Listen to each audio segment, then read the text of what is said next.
terhormat Ibu Kepala Sekolah, Ibu Hana Najwa, yang saya hormati Bapak Ibu sekalian dan staf Ibu sekalian.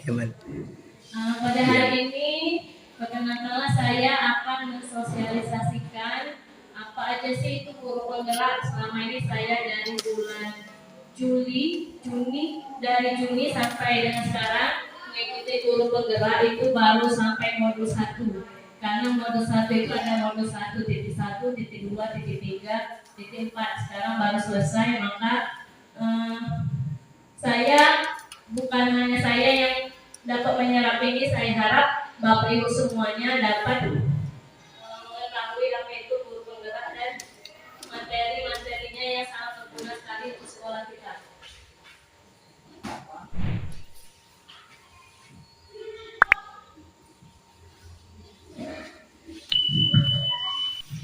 Mungkin Ibu Pak Sekolah ada yang mau disampaikan sebelumnya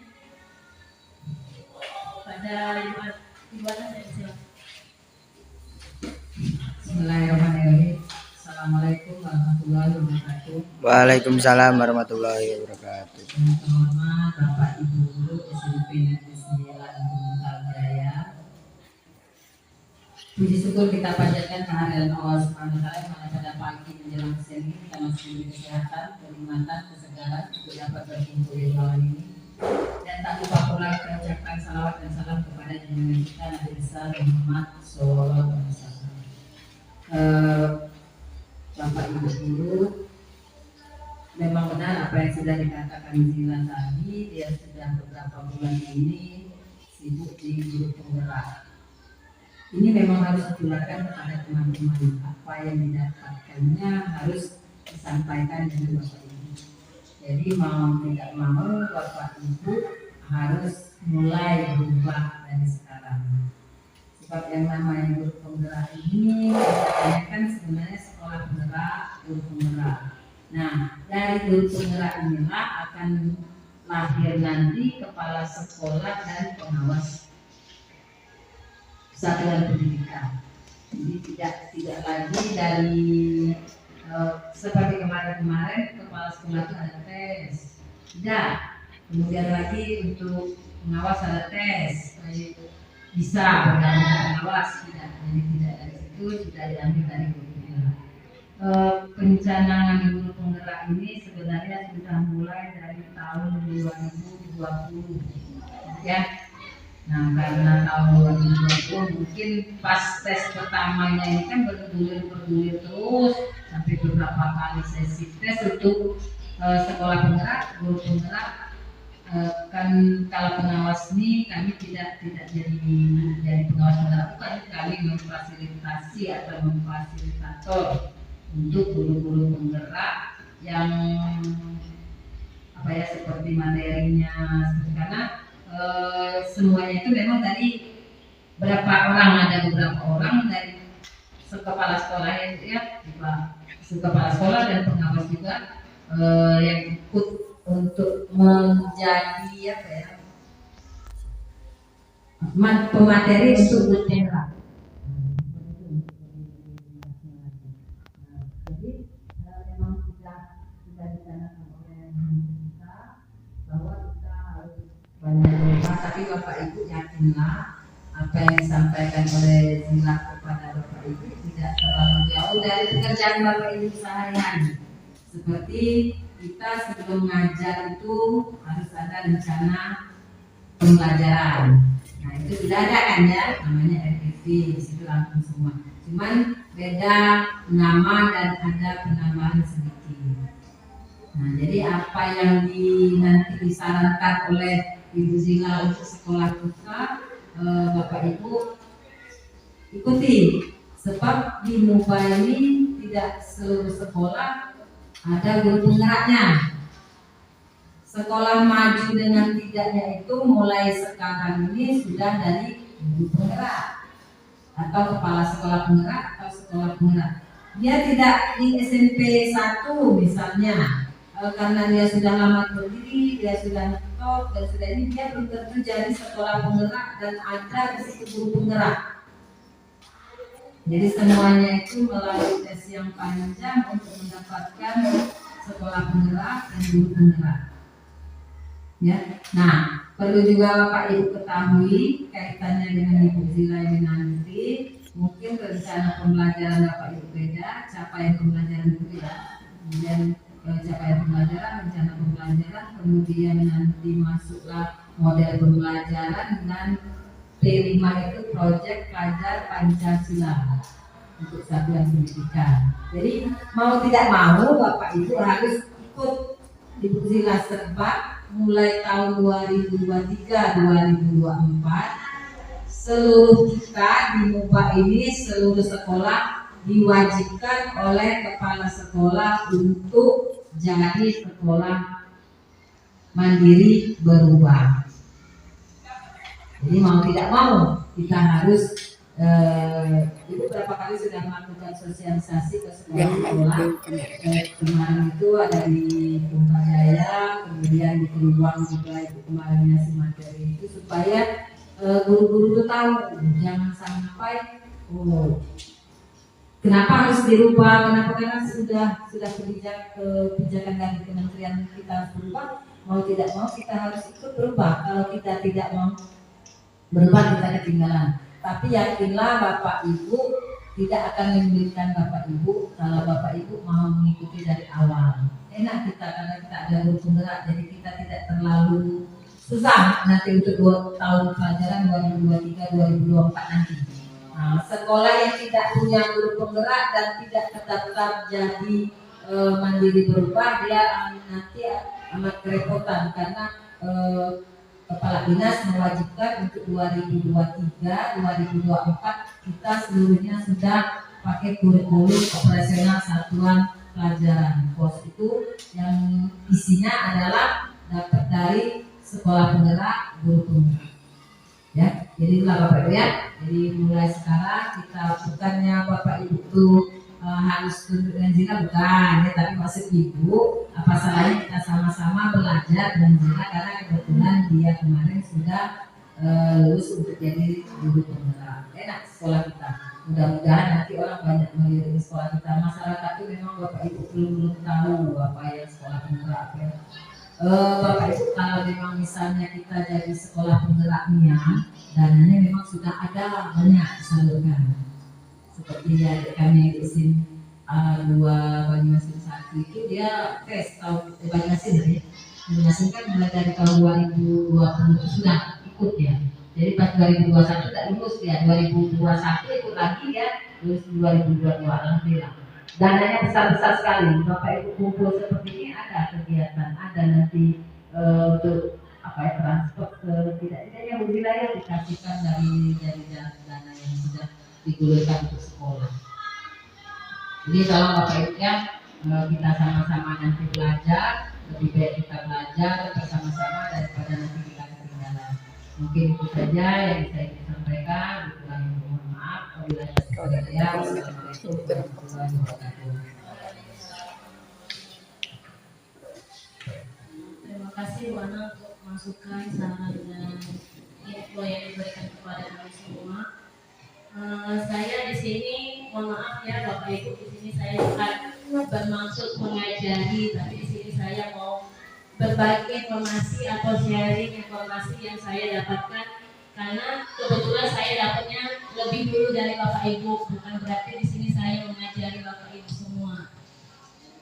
Baik, kita mulai materi modul guru penggerak.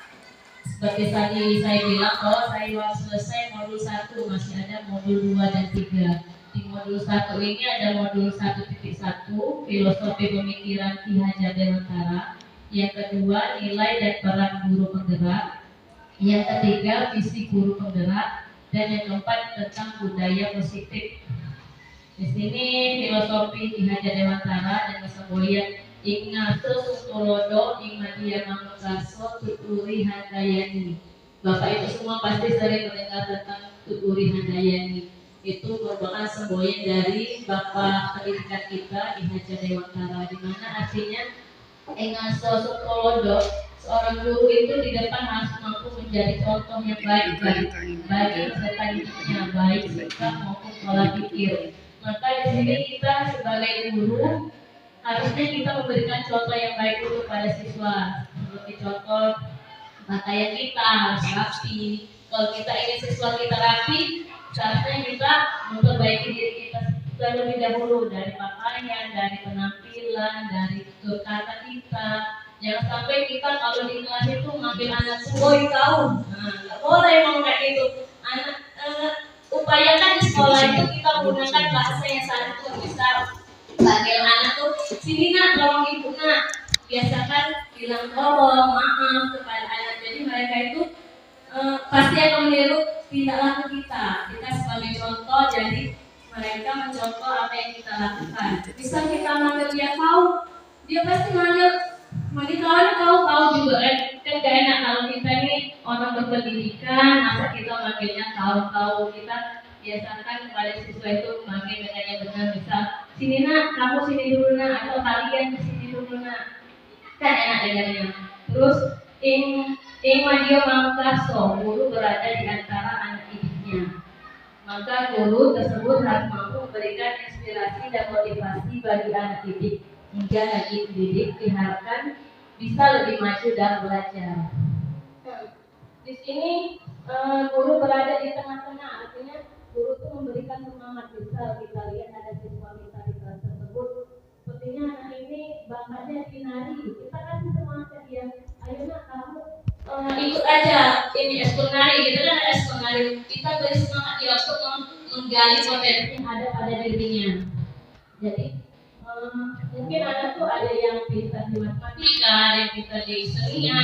Kita jangan menganggap remeh siswa yang nggak bisa matematika. Mungkin memang dia ada kekurangan di matematika, tapi di pelajaran yang lain atau di eskul dia lebih dari siswa yang lain gitu. Terus untuk yang ketiga, Teguh Handayani, guru berada di belakang. Anak didik diharapkan mampu memberikan kepercayaan dalam melaksanakan tugasnya dengan baik. Maka setelah kita memberi semangat siswa tersebut, terus kita mendorongnya, kita terus mendorong itu bukan artinya kita gila jelas gitu kan. Kalau mendorongnya itu kita mengarahkan, misal ada lomba nih, kamu pintar nyanyi karena itu ada lomba, ayo ikut nanti aku bantu gitu. Jadi kita mendorong dari belakang.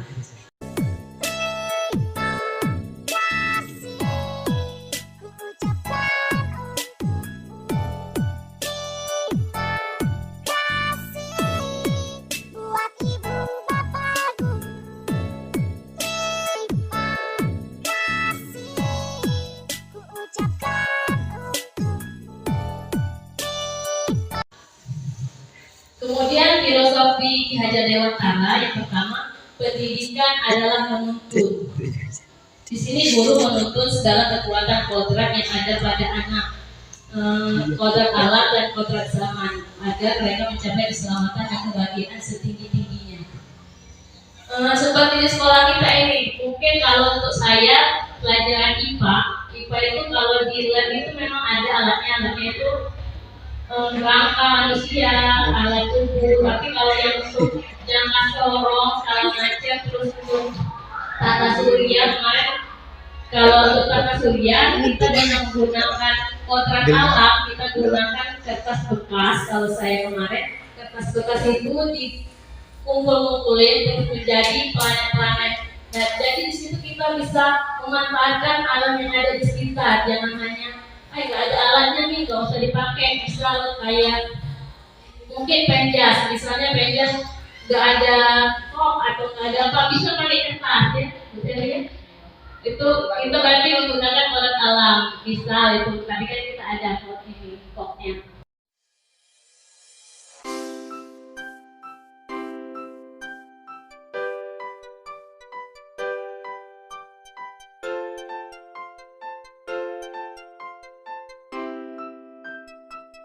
Terus pendidikan menghamba pada murid. Di sini pendidikan menghamba pada murid bukan berarti kita itu benar-benar menghamba. Maksudnya di sini kita berpihak pada murid. Kita lihat misal di kelas ini atau sih minat bakat mereka nih, siswa ini minatnya apa, kita lihat di situ. Bukan berarti kita harus memaksakan kehendak kita. Misalnya kita pengen seluruh siswa di kelas ini kita semua matematika, nggak bisa kita untuk memaksakan kehendak kita seperti itu. Siswa itu seperti yang saya bilang tadi, ada minat dan bakat masing-masing. Mungkin seperti Dayat, bisa Dayat minatnya di sepak bola, si siapa Iqbal, mungkin Iqbal minatnya di mana, kita tidak bisa memaksakannya. Terus guru ibarat seorang petani. Nah, kenapa disebut seorang petani? Karena di sini guru ibaratkan petani, jadi siswa-siswi kita ini kita ibaratkan sebagai benih-benih tanaman. Nah, misalkan siswa yang A ini benih jagung, yang B benih padi, terus yang C-nya benih bunga misal.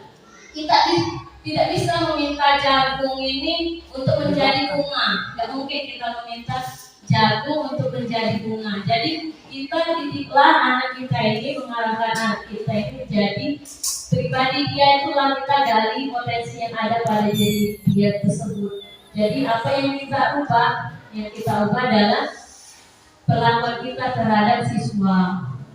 Seperti petani yang menanam padi yang dari bibitnya bagus, kalau ditaruh di tanah yang nggak bagus, dia mungkin nggak bagus, atau nggak dikasih pupuk, mungkin dia nggak jadi bagus. Tapi kalau padi yang kurang bagus, kita pupuk terus, kita rawat terus, itu pasti lambat laun dia akan menjadi yang bagus peliharaannya. Jadi di sini kita sebagai guru ini harus menjadi petani yang bisa merawat anak didik kita.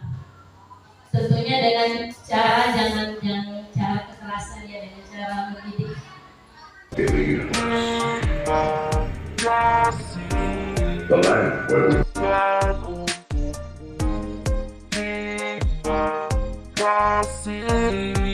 Buat ibu bapakku,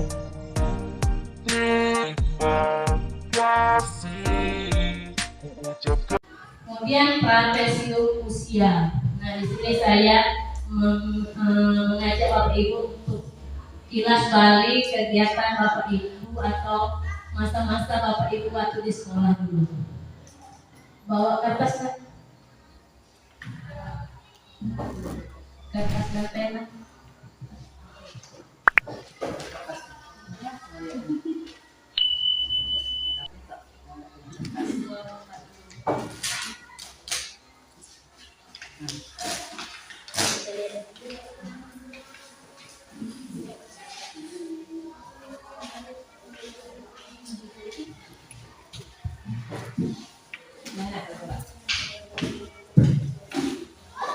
Pensiun usia ini kita tuliskan peristiwa positif dan negatif yang dialami selama mengenyangkan buku pendidikan.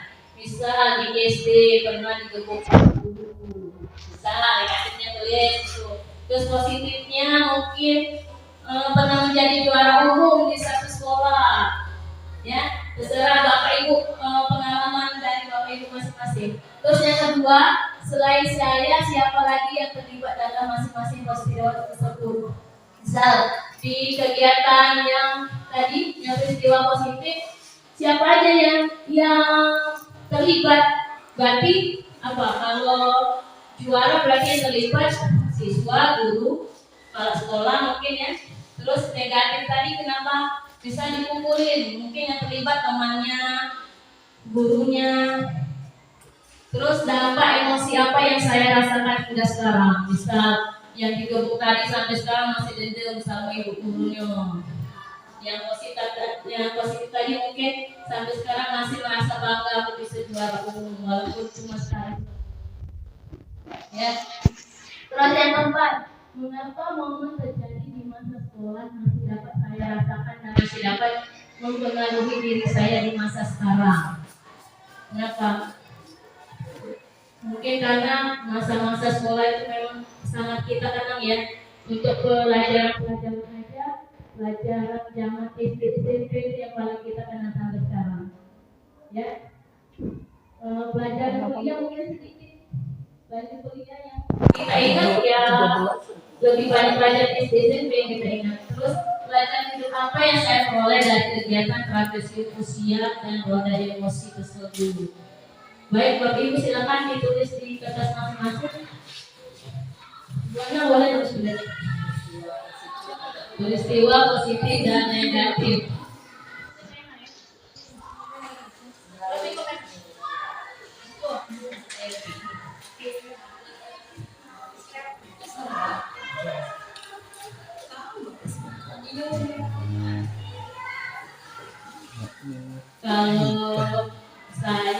sedikit curhat peristiwa negatif saya dulu waktu SD. SD saya itu dari kelas 1 sampai kelas 4 itu ranking 1 terus. Tapi pas kelas 5 tiba-tiba rankingnya langsung turun. Buana. Itu yang buat saya itu sampai sekarang masih jengkel.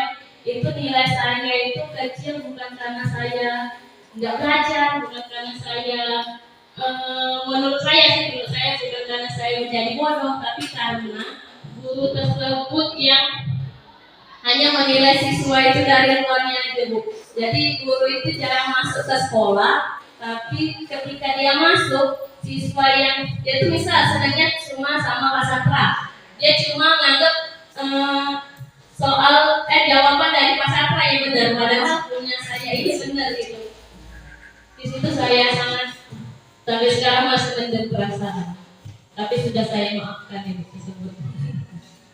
Jadi dulu SD itu tulisan saya itu lebih jelek dari teman saya yang ranking 1, Bu. Makanya nilai saya itu dianggapnya yang tulisannya jelek itu dianggapnya lebih bodoh dari yang lain. Ya, Bapak Ibu. Mas Atra?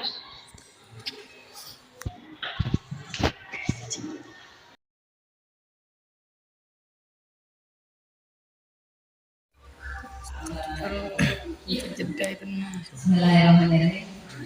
Baiklah Bapak Ibu, dengan adanya trapesium usia ini mungkin kita sama-sama mengenang masa lalu kita. Kalau untuk nomor 1, tuliskan peristiwa positif dan negatif yang Bapak Ibu alami selama mengenyam bangku pendidikan. Untuk yang positifnya, Ibu merasa bangga karena Ibu waktu itu umur Ibu belum sampai 6 tahun sudah sekolah, dan alhamdulillah biarpun tidak peringkat terus, Ibu naik kelas terus sampai kelas 6. Itu ya yang positifnya. Yang negatifnya itu Ibu terkena waktu itu kami kelas 3 SD itu tidak bisa pulang, tidak boleh pulang kalau tidak hafal matematika. Jadi misalnya nama yang dipanggil Asana Najwa, 7 kali 7 berapa? 7 kali 7 49 kan? Nah, karena tidak cepat kita jawab sama guru matematika itu langsung disuruh nanti kamu pulang, yang lain lagi. Nah, itu yang negatifnya ya. Itu terbersihnya di hati Ibu sampai sekarang. Yang pertama. Yang kedua, selain saya siapa lagi yang terlibat dalam masing-masing peristiwa tersebut, guru dan teman ya. Yang ketiga, dampak emosi apa yang saya rasakan hingga sekarang, emosi yang rasakan hingga sekarang untuk guru matematika, karena Ibu belajar matematika, usahakan jangan sampai berlaku bengis atau kasar dengan siswa, sebab itu kan guru matematika waktu yang zaman dulu ya, waktu kelas. Nah kemudian waktu SMA, Ibu juga terkenal waktu itu, gurunya Ibu, tapi dia agak bengis, bukan bengis ya, catatan harus rapi, dan kami selalu disuruhnya ke depan. Ibu Yasmin, waktu guru matematika kami SMA. Kalau waktu SMP, sorry tadi harusnya SMP dulu ya. Kalau SMP terkenal sekali, Ibu tidak pernah ya, tidak pernah dimarah oleh Pak Rahman. Pak Rahman ya, itu guru matematika kami waktu SMP, Pak Rahman, pengawas terakhir ya. Pak Rahman itu guru matematika kami waktu SMP, tidak pernahnya Ibu dimarahinnya, tapi dia tidak senang sama cewek yang cantik dan bodoh. Itulah yang disuruhnya ke depan di papan tulis di depan. Kalau cewek itu, kalau anak perempuan itu tidak bisa, kakinya dipukulnya dengan listar. Tapi alhamdulillah itu sampai sekarang tidak pernah kena, sampai tamat SMP itu tidak pernah dipukulnya ke depan dengan listar. Jadi alhamdulillah bisa. Cuma itulah makanya yang emosi tadi yang itu bagi Ibu untuk guru matematika itu jangan terlalu bengis, dan memang matematika itu ditakuti oleh seluruh anak. Tapi kalau kita bisa mengajarkan dengan bagus, insya Allah anak tuh mencari kita. Mana Bu Ana ya, masuk pelajaran Bu Ana, kami enak dengan matematika dan Bu Ana seperti itu. Itu juga terjadi pada teman kami waktu di SMP 6. Dia kalau anak-anak itu kan emosi ya, anak-anak itu pas mata pelajaran Bapak itu masuk WC, kebetulan di atas WC itu ada plafon WC, berderetlah mereka di atas sana, takut masuk karena takut dipukul si Bapak kan. Alhamdulillah kami sekarang sekolah tidak boleh ada lagi kekerasan dan perundungan ya. Alhamdulillah ya kalian. Kalau tidak kalau seperti kami dulu susah sekali untuk mendapatkan. Boleh ya Pak, kenapa momen ini terjadi di masa sekolah masih dapat saya rasakan karena memang masa sekolah kata itu diladai memang betul. Masa sekolah itu beda dengan masa kuliah. Masa sekolah itu semua apa yang ada karena mungkin dasar ya, dasar depan ya, semuanya itu termemorinya dengan di benak kita. Karena kalau itu pertemuan kita pertama, dasar kita pertama, karena kuliah kan sudah tinggal menambah baik saja. Lalu guru kami itu marah terus, seperti guru kami waktu SMA itu. Nah, seperti itu ya. Saya terima pelajaran hidup apa yang saya peroleh dari kegiatan seperti ini terkait nabi Bapak Ibu, pelajarannya dengan adanya kita melihat jelas balik ke apa ada hasilnya kalau kita mengenai itu apa ada hasilnya kalau kita memang kalimat kita itu harus kekerasan dan tidak ada hasilnya, itu tidak usah diambil karena dengan siswa takut dia tidak mau masuk kelas dan dia nyusul badannya di atas plafon di WC kami SMP 6 itu kan dia tidak dapat ilmu, kita rugi. Karena apa ruginya bagi kita? Nilai siswa kalau dalam satu kelas itu kalau dalam satu kelas itu nilai anak kecil semua berarti gurunya yang bodoh, bukan siswa yang bodoh. Ya. Tapi kalau dalam satu kelas itu nilainya bervariasi seperti grafik yang kalian sekarang ya, tapi yang cantik itu kan lampunya bagus ya. Nah, seperti itu itulah keberhasilan kita. Kita tidak bisa memaksakan benar tadi kata Ibu Zina, kita tidak boleh memaksakan kemampuan siswa karena siswa itu beda-beda. Pinter ngaji belum tentu dia pinter dalam matematika. Seni lukisnya oke, belum tentu dia bisa matematika. Ya, jadi kepintaran anak itu beda-beda dan marilah Bapak Ibu kita sama-sama membina siswa supaya ini tadi kata Ibu Zila seperti Ibu Zila kita langsung saja ya. Tadi dikatakannya ada salah satu dari Pak ini Belantara. Kita sebagai siswa saya yakin saya ucapkan terima kasih sebenarnya ini rapat seperti ini. Terima kasih kepada Bapak Ibu guru yang sudah membawa sekolah ini jadi ada kembali dan hidup kembali. Buktinya kita pramuka itu bukan tidak dari telepon oleh seseorang, bukan itu dapat dari kita saja bahwa kita dapat kita dapatkan ampal ini 2-3. Bukan Bapak Ibu saja yang menginformasikan ke saya. Itu juga bisa dari banyak teman-teman yang ada di sana, termasuk Asesiko, termasuk itu kan kalau misalnya bisa seperti kemarin dengan Pak Sugeng itu akrab ini. Bukan sekali dengan Pak Sugeng. Alhamdulillah ya, terima kasih Bapak Ibu ya, saya yakin kok guru di sini Ibu Zila sudah diperhatikan, sudah mirip seperti Hajar Belantara cara mendidik dengan pertahankan minta ibu itu saja. Assalamualaikum warahmatullahi wabarakatuh. Terima kasih Bu Ana karena sudah membantu saya. Jadi saya tidak perlu lagi susah ya. Bapak Ibu ada silakan, ada yang mau menyampaikan pengalamannya. Bu Meti mungkin, Bu Seli. Ayo Rika, Agama biasa banyak. ayo silakan Rika. Mungkin pengalaman Ibu Ana tadi sekaligus melengkapi yang lainnya, mungkin sama aja Bu, pengalamannya sama seperti saya tadi, pernah nilai peringkatnya turun drastis, itu yang sangat negatif pada diri saya. Terus kalau yang positifnya saya itu sama seperti Bu Ana, saya di umur 5 tahun setengah udah masuk SD dan selalu ranking bukan kecuali kelas 5. Terus mengapa momen itu terjadi di masa sekolah? Kita ingat terus karena pada masa sekolah itu memori yang dipakai adalah long term memory atau memori jangka panjang. Jadi hati-hati kita sebagai guru, jangan sampai siswa itu ada memendam rasa benci sama kita. Seperti saya sekarang ini, sekarang sudah setelah mempelajari, saya sudah belajar ikhlas saya maafkan ibu guru saya yang kemarin ke waktu SD. Kita nggak tahu nanti kedepannya siswa yang kita hukum itu jadi orang, jadi presiden atau bahkan jangan sampai siswa itu memendam rasa benci pada kita. Kalau bisa kita itu kasihlah ke mereka itu pengalaman yang baik di sekolah. Terus kita lanjut nilai dan peran guru penggerak. Di sini nilai guru penggerak yaitu yang pertama mandiri. Mandiri di sini berarti kita bisa berdiri sendiri. Misal ada tugas kita tidak perlu lagi menunggu dari atasan. Misal ada pelatihan seperti Rika kemarin pelatihan tidak disuruh anda lagi karena seperangkat. Rika sudah hebat, sudah mandiri sekali.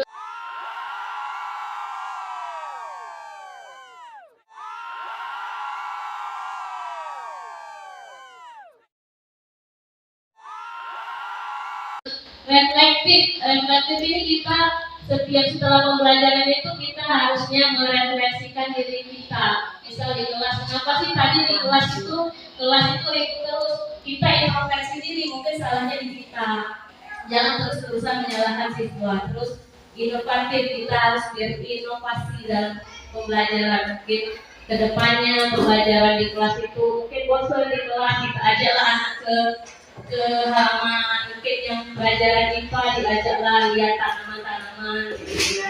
Terus matematika mungkin diajak berhitung keluar. Terus kolaboratif ini yaitu kerjasama yang masing-masing guru dengan guru yang lain itu saling kerjasama. Di sini alhamdulillah kolaborasinya sudah berjalan baik ya, Bapak Ibu semua sudah berkolaborasi dengan baik. Terus berpihak pada murid seperti yang tadi kata Kiai Dewantara, berpihak pada murid itu kita harus melihat kepentingan siswa di kelas. Kemudian maaf ya Bapak Ibu agak dipercepat karena masih banyak slide-nya. Terus peran guru penggerak yang pertama menjadi pemimpin pembelajaran. Bukan hanya guru penggerak, sebenarnya semua guru menjadi pemimpin pembelajaran di kelas. Terus menjadi coach bagi guru yang lain. Nah, di sini menjadi coach itu di sini saya di depan ini sudah termasuk sebagai coach. Coach itu kan memberikan materi, begitu kan, memberikan sosialisasi kepada guru yang lain. Mungkin kedepannya ada bisa Bu Rika kemarin dari itu kan seminar, mungkin nanti Bu Rika bisa ke depan sini memberikan coach kepada guru yang lain. Kemudian mendorong kolaborasi, terus yang keempat mewujudkan kepemimpinan murid. Nah, mewujudkan kepemimpinan murid ini mungkin kita mulai misalkan anak disuruh presentasi ke depan. Anak ke depan kita lihat kepemimpinannya itu dimulai dari kepemimpinan diri sendiri. Kalau dia maju ke depan kan dia memimpin dirinya sendiri dulu untuk tidak takut maju ke depan, atau dijadikan anak itu sebagai ketua OSIS, ketua kelas. Kita di situ bisa mewujudkan bagaimana siswa itu mempunyai rasa kepemimpinan.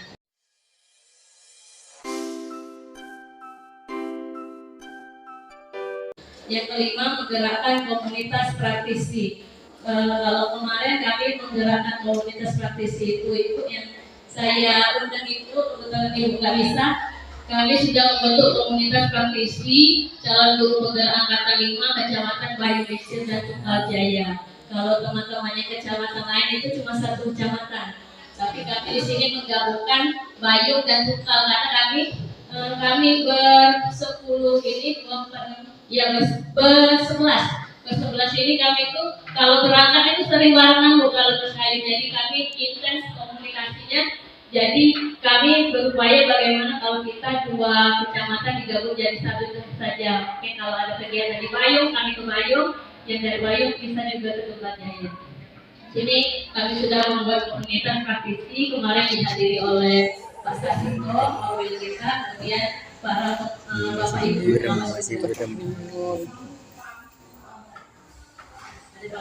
Kemudian visi guru penggerak dalam mewujudkan suatu perubahan diperlukan visi dan langkah yang tepat dalam mencapainya. Visi dapat terwujud jika terdapat kerjasama dengan semua warga sekolah. Oleh karena itu, dalam mewujudkan visi diperlukan langkah konkret menggunakan metode inquiry apresiasi dalam tahapan kerja. Nah, tahapan kerja ini yang pertama membuat pertanyaan. Saya di sini ada contohnya. Itu B, buat pertanyaan utama. Membuat pertanyaan utama yang akan menentukan arah pendidikan kekuatan. Kalau saya kemarin bikin tentang, nah seperti di contoh ini, dia pertanyaannya apa yang harus saya lakukan untuk mendapatkan lingkar pinggang ideal. Nah kita bikin pertanyaan sendiri di sini. Kemudian tindakannya mencari informasi di buku kesehatan, berkonsultasi dengan dokter gizi. Pelajaran menyusun pertanyaan lanjutan untuk menemukan kekuatan atau potensi atau peluang. Di sini pertanyaannya siapa, bagaimana, aktivitas apa. Di sini Bang Jaya berfungsi untuk membuat visi. Kalau untuk di sekolah mungkin kita bisa membuat visi sekolah. Visi sekolah kita untuk saat ini kita diperlukan untuk membuat profil pelajar Pancasila visi sekolah kita. Kemudian gali mimpi, menyusun deskripsi kolektif bila mana inisiatif terwujud, membayangkan dan menggambarkan masa depan. Jadi di gali mimpi ini kita sudah berhayal bagaimana kalau misalkan mimpi kita itu terwujud, apa kebiasaan yang saya bayangkan terjadi. Misal visi yang kita buat itu ingin siswa kita ini beramal kuliah. Kita mimpinya mungkin di kelas siswa itu sopan santun sama kita, mungkin dibuat lagi bagaimana perasaan saya bahagia melihat siswa yang rajin ibadah, menyapa kita, meneruskan 5S, sopan santun. Terus bagian yang J jabatan rencana. Di sini kita buat rencana bagaimana kita mewujudkan mimpi kita tersebut. Kemudian terakhir atur eksekusi. Atau eksekusi ini, misal contoh di sini siapa yang bisa mengarahkan. Misal visi yang saya tadi itu, dia bagaimana cara kita supaya sekolah kita ini membuat siswa itu menjadi lebih berakhlak seperti yang sudah kita lakukan sekarang, melakukan sholat duha, sholat wajib zuhur, itu sudah termasuk dalam eksekusi yang kita lakukan untuk mewujudkan visi kita. Insya Allah surga bagi kita yang menjalankan. Kemudian lanjut ke budaya positif. Berdasarkan penerapan tahapan kerja tersebut akan muncul kebiasaan positif di sekolah yang kita kenal dengan budaya positif. Budaya positif di sini kita sudah pasti di sekolah kita sudah dilakukan. Pertama dengan menyapa siswa salam sama kita, itu sudah termasuk budaya positif. Kemudian membaca doa sebelum belajar, itu sudah termasuk budaya positif. Budaya positif dapat mendorong murid untuk mampu berpikir, bertindak dan mencipta sebagai proses memerdekakan dirinya, sehingga murid lebih mandiri dan bertanggung jawab. Nah, di sini saya mengajak Bapak Ibu untuk mikir lagi nih. Apakah Anda setuju dengan pertanyaan ini? Pertama, hukuman dapat mendisiplinkan anak. Gimana Bapak Ibu? Setuju atau tidak bila hukuman dapat mendisiplinkan anak? Gimana? Setuju. Yang lain? Setuju. Bu Susan? Tergantung hukumannya. Tergantung hukumannya ya. Contohnya di mana Bu?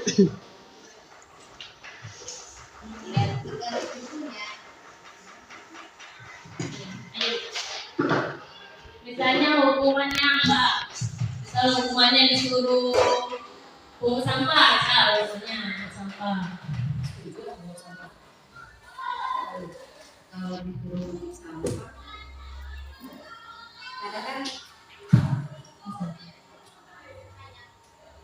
mungkin kalau disuruh pungut sampah, kalau untuk disiplin saya rasa belum ya. Karena untuk hal-hal itu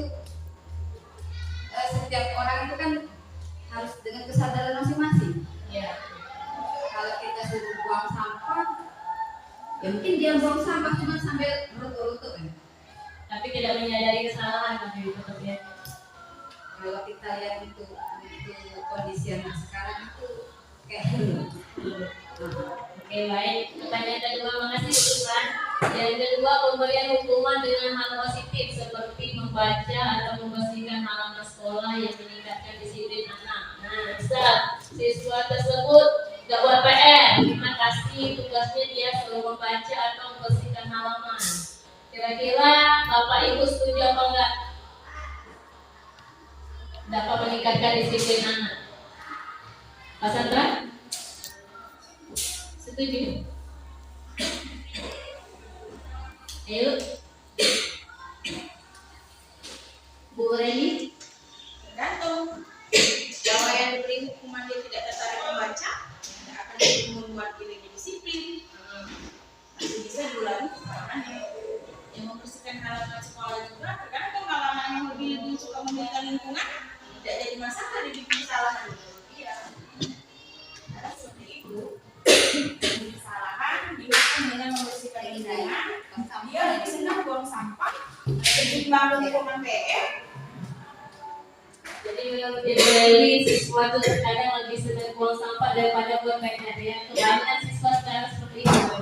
Kemudian yang ketiga, memberi penghargaan dapat meningkatkan kualitas belajar anak. Setuju atau tidak? Setuju. Oke, saya bahas yang pertama, hukuman dapat mendisiplinkan anak. Sebenarnya hukuman tersebut mungkin dia disiplin pada saat dihukum. Besoknya dia ulangi lagi, kira-kira begitu kan?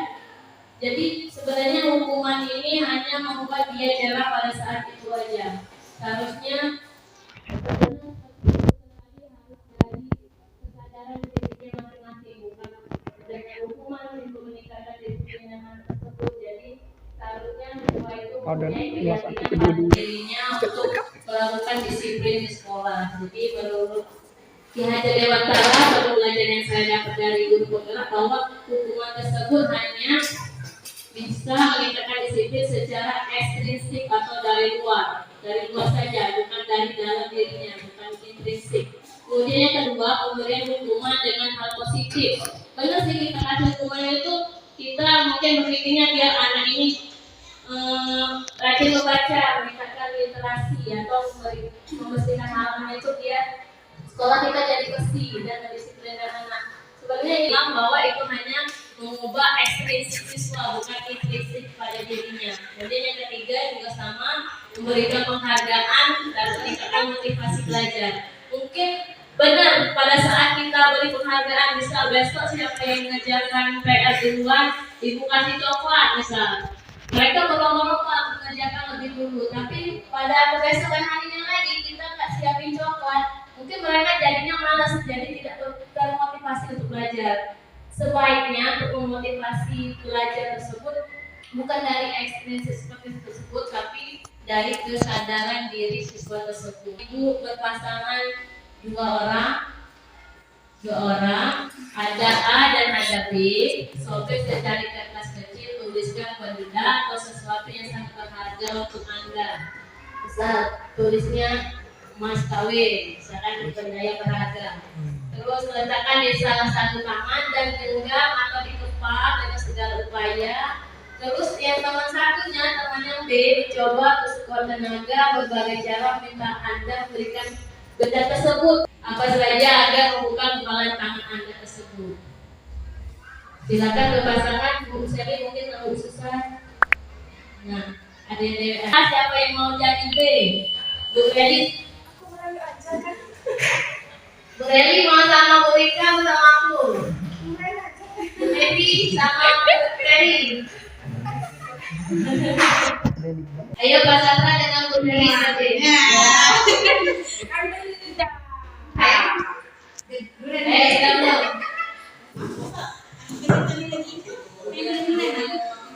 Ayo yang gagal Pak Sandra, Bu Reli.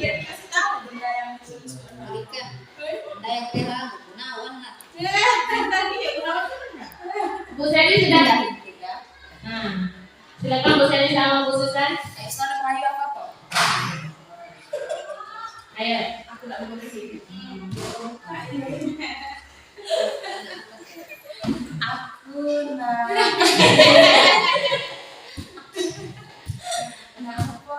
Pemanasan. Ayo. Pasangan sudah lulus belum? Udah perlu meraih pemanasan.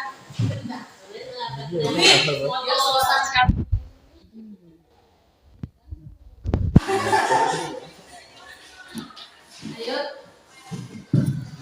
Ada yang berhasil membuka belum? Belum.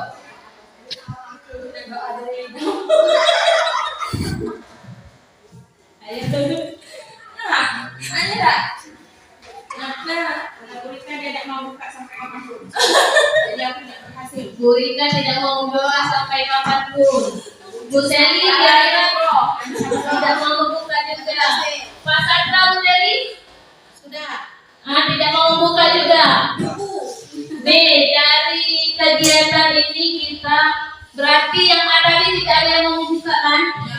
Di sini kita umpamakan kepala ini sebagai mau melakukan sesuatu dengan kehendak orang lain kan? Harus kehendak diri kita sendiri. Kalau kita mau bukanya buka aja. Kalau kita nggak mau.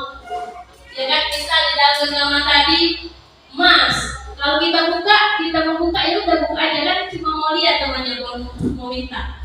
Tapi kalau kita benar-benar kekeh nggak mau kasih lihat ke teman kita pasti gagal dulu.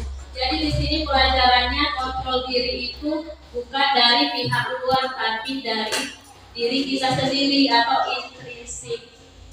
Nah, ilusi guru mengontrol murid. Jadi kita sebagai guru kita tidak bisa memaksa anak yang nakal. Kita harus besok harus baik. Tidak bisa, kita harus perlahan-perlahan dulu. Mungkin dia bisa berubah tapi dengan cara perlahan, tidak langsung bisa dengan sendirinya. Kita harus menanamkan keyakinan pada dirinya bahwa dia harus berubah. Jadi yang mengubah dirinya itu adalah dirinya sendiri, bukan guru. Terus bahwa penguatan positif, efektif dan bermanfaat. Ilusi bahwa orang dewasa melihat untuk memaksa. Jadi orang dewasa itu tidak punya hak untuk memaksa anaknya. Seperti kita sebagai orang tua, saya aja nggak bisa memaksa anak saya yang kecil baru umur 2 tahun, nggak bisa memaksa dia, membujuk dia aja nggak bisa. Jadi harus dia terlebih dahulu yang menanamkan dirinya bahwa dia tidak mau mengganggu saya, baru saya bisa untuk mengendalikan anak saya. Demikian ya Bapak Ibu sekalian. 9 Bu. Kita lanjutkan ya. Perubahan paradigma, stimulus respon, teori kontrol. Di sini stimulus responnya kita mencoba mengubah orang agar berpandangan sama dengan kita. Sebenarnya kita tidak bisa. Kita berusaha memahami pandangan orang lain tentang dunia.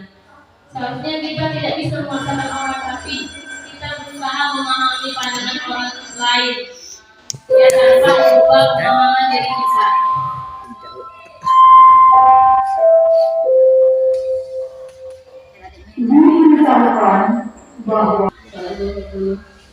Kemudian perilaku buruk dilihat sebagai suatu kesalahan. Teori kontrolnya, semua perilaku memiliki tujuan. Mungkin anak itu dia nakal, tujuannya dia minta kasih sayang sama kita. Mungkin minta perhatian. Mungkin dia di rumah itu orang tuanya sibuk kerja. Jadi dia di sekolah nih banyak nih guru nih saya minta perhatian. Kita lihat situasinya sekarang, terutama yang kelas 1 ya saya lihat. Kelas-kelasnya yang gimana ya, manja-manja, kita perhatian mungkin di rumah dia kurang perhatian. Kita tidak boleh langsung menyalahkan dia. Mungkin itu juga dari perilaku orang tuanya di rumah. Mungkin orang tuanya terlalu sibuk, jadi dia kurang perhatian. Terus orang lain bisa mengontrol saya.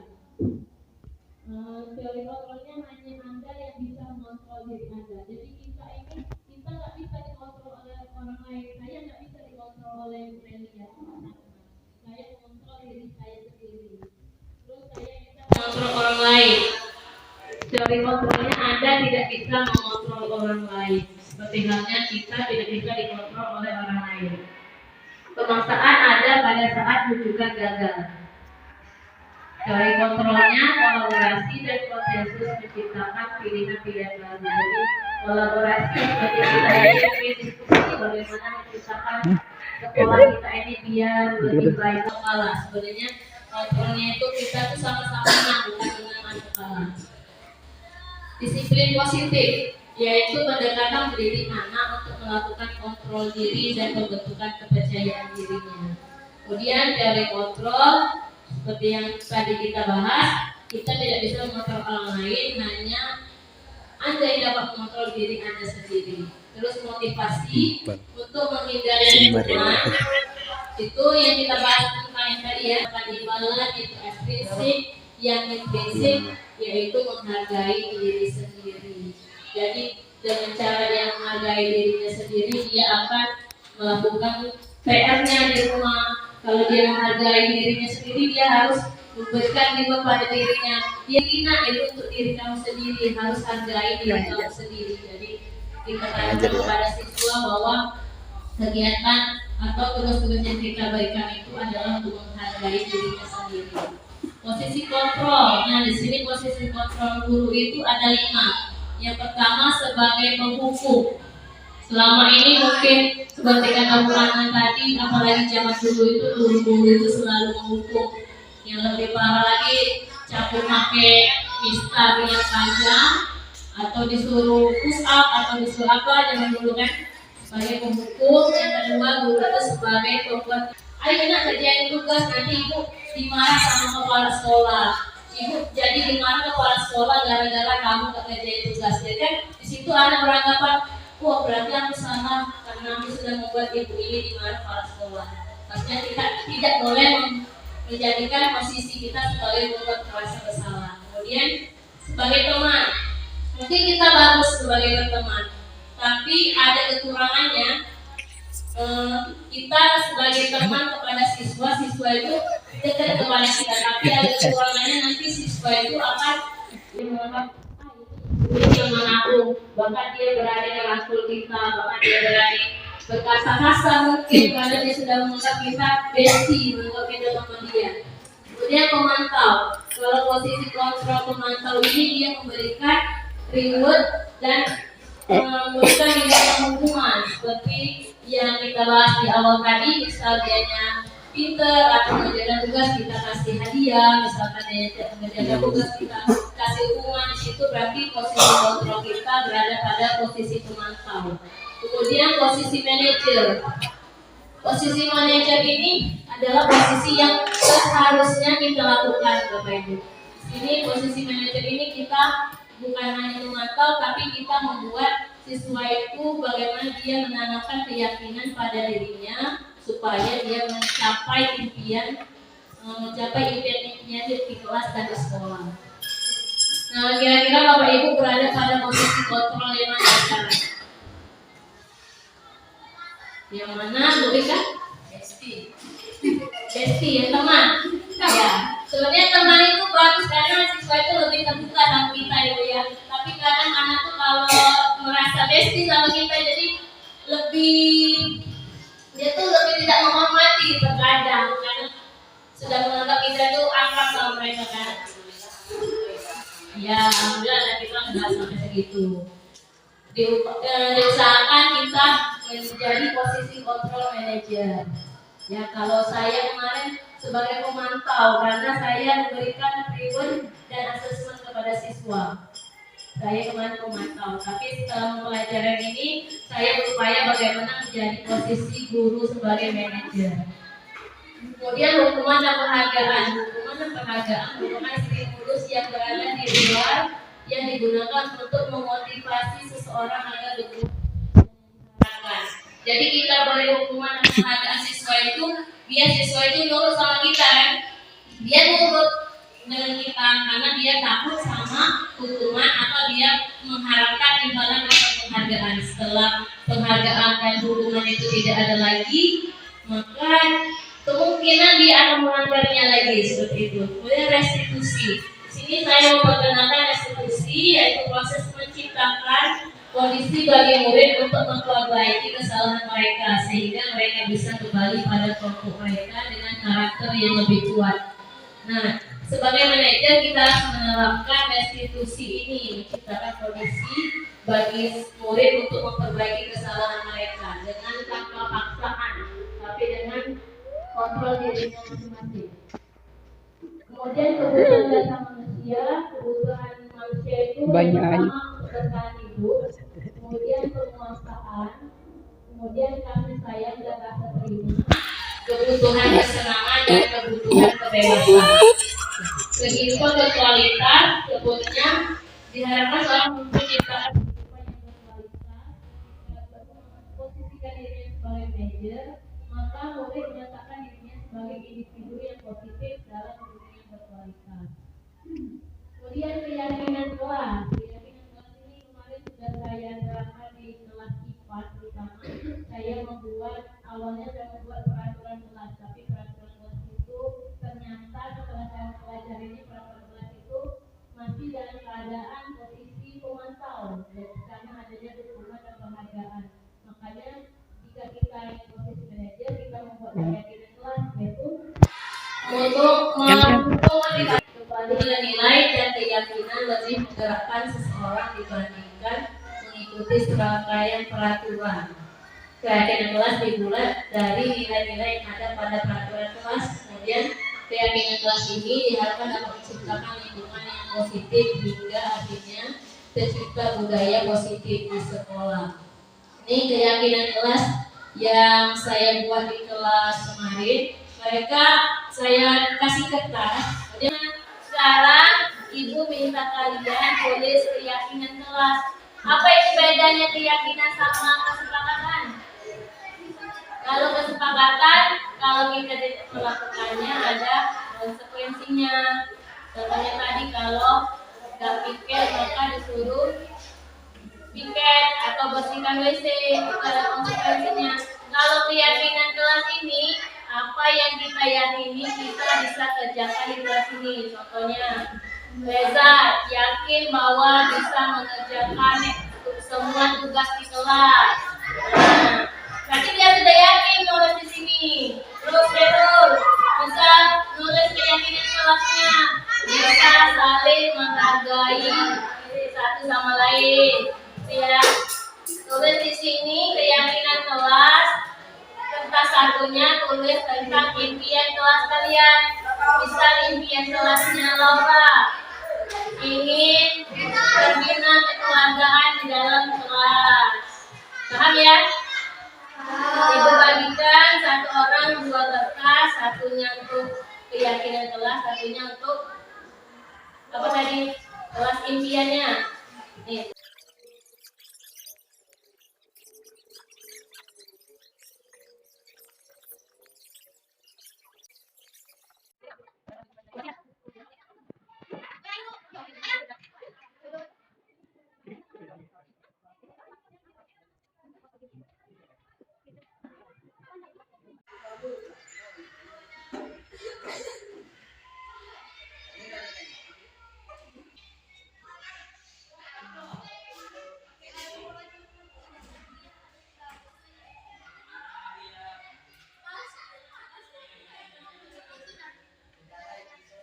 Ini impian kelas kalian, ini keyakinan kelas. Kita lihat dulu impian kelasnya. Ingin kelas rapi, bersih dan selalu berbalas dengan teman sekelas. Ingin kelas selalu menjadi kebersihan. Ingin sekolah lebih maju dan makmur. Ingin kelas bersih dan tenang, bersih rapi. Lebih bagus dan betul, disiplin. Kelas bagus rapi, bersih, kenyang, hidup, bersih. Nah, kebanyakan ini impian kelasnya. Tulis ini ya. Impian kelas.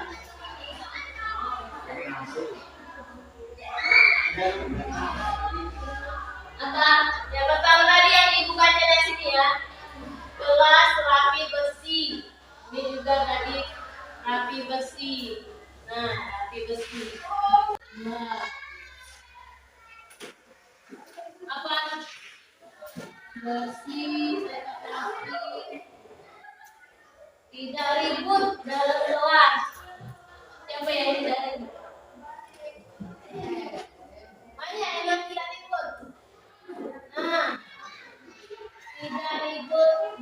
belajar kelompok.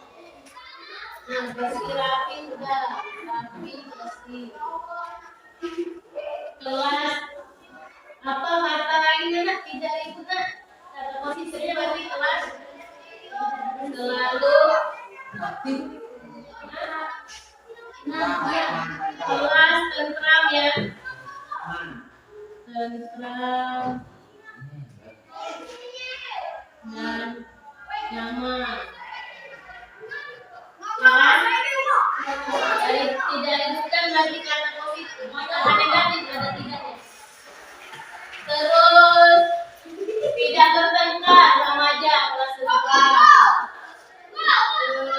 Udah. Berarti impian kelas kalian ini ya, ingin kelas yang rapi, bersih, tentram dan nyaman. Ya impian semua orang gitu. Ada yang lulus pengen kelas itu? Ada. Ada yang ngaku ada ibu? Di impian? Baca semua. Nah, kita lanjut ke keyakinan kelas. Keyakinan kelas yang pertama, yakin kelas bisa membawa keuntungan. Yakin kelas yang berkesehat, tentram, selalu happy. Happy ini mungkin termasuk di impian kelas ya.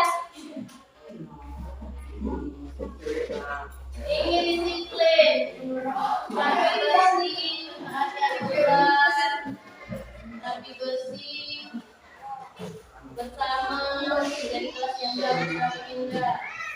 Asik. Apa keyakinan kelasnya?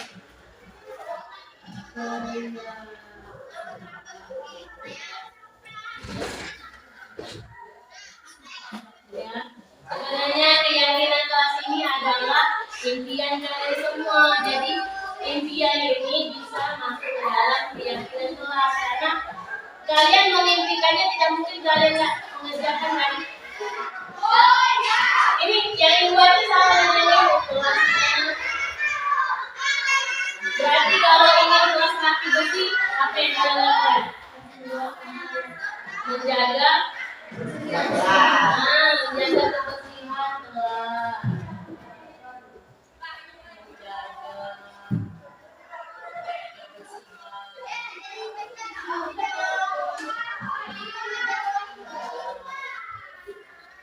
Terus, nih, apa tadi yang dibaca? Selalu apaan deh? Selalu berteman sampai dengan lulus SMP. Berarti kalian ingin di kelas ini adanya kerukunan antar teman. Gimana menjaga kerukunan? Saling apa? Nah, kita saling menghormati. Saling menghormati.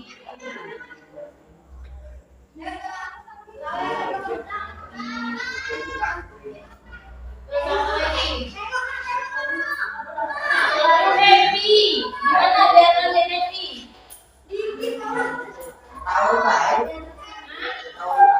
Belajar bersama.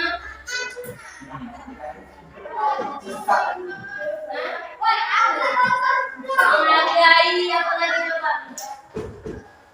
Biar kalian happy.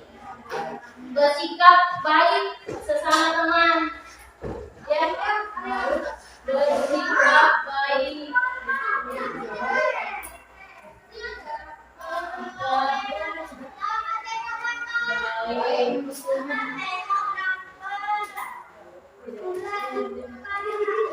Bersikap baik ya. Terus, nah kalian kalau mau nyaman kelasnya, kerukunan gimana? Kerukunan dengan guru. Kan kita di kelas ini ada siswa dan guru. Gimana biar kalian sama guru tuh menciptakan kerukunan seperti ini? Keyakinan kalian nih. Hah? Apa sih?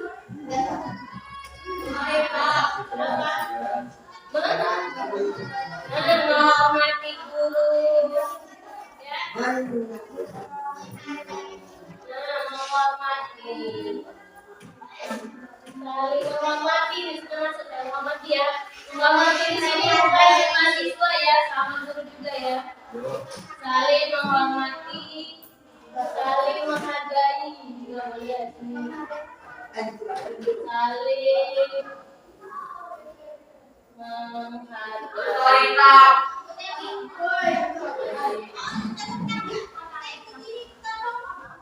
guru biasanya marah gara-gara apa?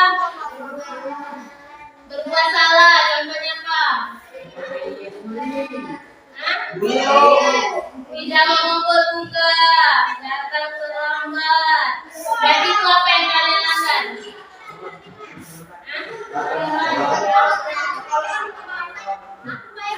Disiplin ya. Keyakinan kelasnya disiplin waktu. Di sini disiplin waktu di sini artinya mengerjakan tugas tepat waktu, datang tepat waktu, ya bisa? Nah, cukup 5 nih. Kita baca. Pertama, impian kelasnya, kelas rapi dan bersih. Terus kelas tenang dan nyaman. Ya, bagaimana mewujudkan impian ini? Dengan cara kita mempunyai keyakinan dulu pada diri kita masing-masing, menjaga kebersihan kelas. Kalau kelasnya bersih, pasti nyaman kan di kelas. Terus saling menghormati. Menghormati ini bukan cuma dengan sesama siswa, tapi juga dengan guru-guru, dengan kepala sekolah, dengan staf TU. Terus bersikap baik kepada semuanya. Ya, Irul. Saling menghargai kepada semuanya, siswa, guru, kepala sekolah, TU, penjaga sekolah, dan disiplin waktu. Ya, cukup? Ada yang mau nambahin lagi? Cukup. Berarti keyakinan kelasnya ada 5. Mereka menuliskan di kertas yang kecil-kecil ini impian kelas mereka. Setelah kita rangkum bersama, impian kelas ini kita tidak boleh mengarahkan kepada mereka, tapi mereka sendiri yang nulis. Ada yang pengen impian saya kelas ini rapi, impian saya kelas ini tertera, tidak ribut dan nyaman. Saya rangkum di sini impian kelas mereka ini rata-rata sama, yaitu kelasnya rapi, bersih, kemudian kelas tentram dan nyaman. Untuk mencapai impian kelas ini tentunya kita memerlukan keyakinan kelas. Nah, di sini juga saya memberikan kertas, mereka tulis di sini dan dirangkum bahwa keyakinan kelas mereka yang pertama menjaga kebersihan kelas, saling menghormati, bersikap baik, saling menghargai dan disiplin waktu. Di sini keyakinan kelas ini bukan hanya keyakinan mereka pada diri mereka sendiri dengan teman-temannya, tapi juga dengan guru. Bisa saling menghormati. Menghormati di sini bukan hanya menghormati teman-temannya saja, tapi menghormati guru dan juga karyawan yang ada di sekolah. Kemudian bersikap baik juga, terus saling menghargai antar teman, guru dan juga warga sekolah yang lainnya. Dan disiplin waktu di sini bisa dengan mengerjakan PR tepat waktu, jangan tepat waktu, dan lain sebagainya. Kemudian segitiga restitusi. Di sini ada segitiga. Yang pertama, menstabilkan identitas. Tujuannya untuk membuat anak yang merasa gagal karena telah berbuat salah menjadi positif terhadap dirinya. Yang kedua, validasi kebutuhan. Bertujuan untuk membantu siswa mengenali basic need atau kebutuhan yang ingin dipenuhinya ketika melakukan kesalahan tersebut. Kemudian menanyakan keyakinan. Dengan ini anak melihat kesalahannya dihubungkan dengan norma sosial dan nilai-nilai yang mendasari manusia berinteraksi dengan orang lain. Ini kata-kata yang bisa kita ucapkan pada saat ini tadi kan segi daerah restitusi. Yang pertama, menstabilkan identitas. Misal berbuat kata, berbuat salah itu hal yang manusiawi. Tidak ada manusia yang sempurna. Bapak atau ibu juga buat salah. Kita pasti bisa menyelesaikan permasalahan ini. Bapak ibu tidak tertarik untuk mencari tahu siapa yang benar, siapa yang salah. Bapak ibu lebih tertarik untuk menyelesaikan masalah tersebut. Kalau kamu menyalahkan dirimu sendiri, terus-menerus, apa kamu bersikap baik pada dirimu sendiri? Jadi pada saat menstabilkan identitas ini, guru itu bukan menyalahkan siswa, tapi kita bilang bahwa berbuat salah itu manusiawi, bahwa kita juga pernah berbuat salah, tapi kita bisa memperbaiki kesalahan tersebut. Jadi di situ siswa tidak merasa dirinya itu sangat buruk. Misalnya kita, kamu nih jeleknya ini, kan itu kan dia bisa langsung ngedon ini, rasanya langsung ngedon.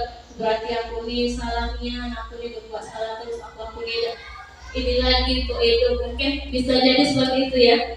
Jadi guru itu harus mengatakan bahwa manusiawi dan berbuat salah itu manusiawi, kita bisa memperbaiki permasalahan tersebut. Kemudian validasi kebutuhan. Guru berkata kamu bisa saja kamu melakukan hal yang lebih buruk, tapi kamu tidak melakukannya, atau kamu pasti punya alasan untuk melakukannya. Jadi ketika anak berbuat salah, kita tanya kamu pasti punya alasan mengapa kamu melakukannya. Misal anak telat, bukan kita kamu ini telat terus, atau kita kamu ini kenapa datang telat. Kita harus mengatakan kamu pasti punya alasan mengapa melakukannya, mengapa kamu bisa telat. Jadi di situ kita bisa tahu masalah anak tersebut dari mana. Mungkin bisa jadi dia di rumah begadang, atau dia bantu ibunya yang berjualan, bisa jadi seperti itu. Kemudian menanyakan keyakinan. Nah, setelah kita membuat keyakinan kelas tadi, pada saat dia bersalah kita tanya apa keyakinan yang kamu langgar pada saat ini. Bisa katanya nilai kepercayaanku atau nilai percaya di kelas atau sekolah kita. Dan yang tentang menghormati, keyakinan tentang menghormati. Itu. Jadi seperti kita bertanya seperti itu, jadi dia itu menyatakan sendiri bahwa dia ini aku ini melanggar keyakinan yang sudah aku buat sendiri di kelas. Kemudian contoh penerapan segitiga restitusi. Nah, dikit lagi ya Bapak Ibu ya. Saya mau menayangkan video yang saya buat bersama siswa-siswi kita di kelas. Nih di sini mereka terakhir dalam di sini menstabilkan intensitas.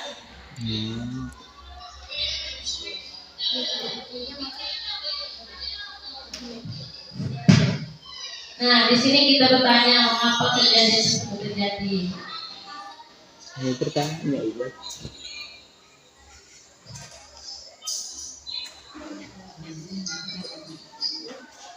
Jadi mereka ini berantem karena si Fitra ini siswa baru dan mereka membuli Fitra. Di sini mereka berdekat dengan saya lain. Tidak ada manusia yang sempurna, ibu juga pernah berbuat salah. Kita pasti bisa menyelesaikan permasalahan ini. Nah, di sini termasuk kestabilan. Nah, kita tanya apa yang kalian lakukan untuk memperbaiki kesalahan kalian tersebut. Terus menanyakan keyakinan apa yang kalian langgar, menghormati orang lain. Jadi mereka menyadari bahwa perbuatan mereka itu telah melanggar keyakinan tentang menghormati orang lain. Itu termasuk dalam segitiga restitusi. Boleh nanti ditonton di YouTube saya ya.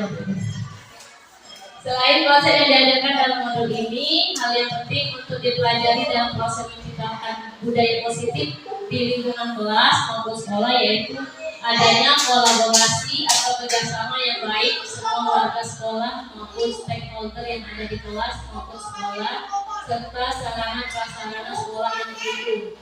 Kerjasama warga sekolah dalam mewujudkan nilai-nilai kebajikan diperlukan agar dapat membangun budaya positif sekolah.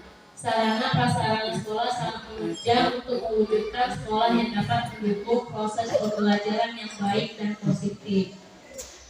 Terima kasih, tingkatkan budaya positif di sekolah sehingga tercipta lingkungan positif di sekolah.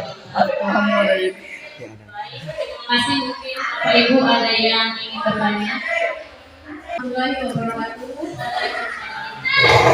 kasih kepada Ibu Zulaikha SPD selaku sebagai guru penggerak di SMP 9 Putrajaya ini sangat bermanfaat dalam penyampaiannya untuk sekolah kita ke depan. Semoga apa yang kita lakukan tercapai mewujudkan dari apa yang dicita-citakan ke depan. kami nanti. Mungkin itu saja pada siang ini. Bila kurang kami mohon maaf apabila tidak mengikuti secara bersama. Assalamualaikum warahmatullahi wabarakatuh. Waalaikumsalam warahmatullahi wabarakatuh. Baik, terima kasih Bu Rika sudah menyampaikan apresiasinya mewakili Bapak Ibu guru yang lain. Terima kasih, demikian sosialisasi dari saya. Jika Bapak Ibu ingin materi bisa saya kirim di grup WA atau jika mau di print out nanti saya print out. Baik, terima kasih. Akhir kata, wassalamualaikum warahmatullahi wabarakatuh. Waalaikumsalam warahmatullahi wabarakatuh.